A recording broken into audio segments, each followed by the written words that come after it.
Paul goes on. Therefore, it is necessary, it is essential to submit to the authorities, not only because of possible punishment, but because of conscience.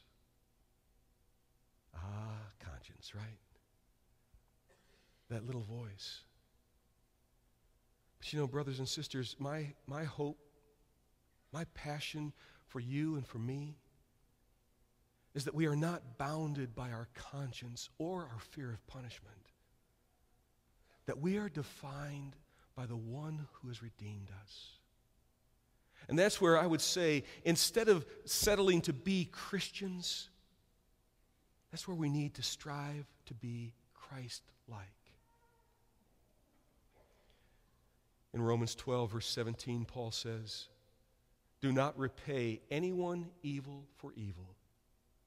Be careful to do what is right in the eyes of everybody. If it is possible, as far as it depends on you, live at peace with everyone. Do not take revenge, my friends, but leave room for God's wrath, for it is written, 'It is mine to avenge. I will repay,' says the Lord." On the contrary, if your enemy is hungry, feed him.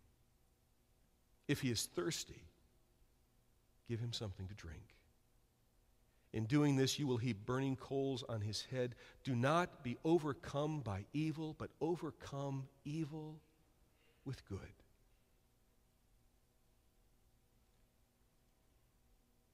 You see, we're called not just to be Christians in this world. We are called to be Christ-like. That means not stumbling to the depths of what this world suggests, not sliding down that slippery slope into the patterns and conforming with society. That means lifting our eyes and our hearts and our minds and our voices and our actions to serve the only hope that this world has. It's not who runs Congress. It's not who's elected president. It's not who comes together for worldwide councils. The hope of this world is Jesus. And you and I are called to be his ambassadors, his representatives, his light in this world. So we've talked about three things, right? We've talked about understanding our appropriate role with regard to government, that we are to submit, but we bend our wills and obey God above all else. That number two, that we tame our tongues and we change our thoughts, and instead of being like the world, we use our tongues to bless as God intended.